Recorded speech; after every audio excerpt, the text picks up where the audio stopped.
Мынау гүлді бәріміз білеміз, иә. Бүкіл жерде өсетін гүл.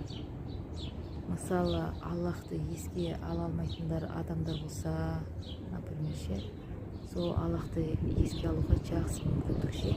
Мынау гүлге қараңыздар, мыналар қазір иісі гүлдеп тұр ғой, бала күнде алып жұлғанда сүт шығатын еді ғой тамырдан, сондай гүл ше. Сосын қолым сірне болып қалатын еді ғой. Осы гүл көрдіңіздер ма? Түнге қарай жабылады да, күндіз ашылады бұл гүл ше. Сосын бұл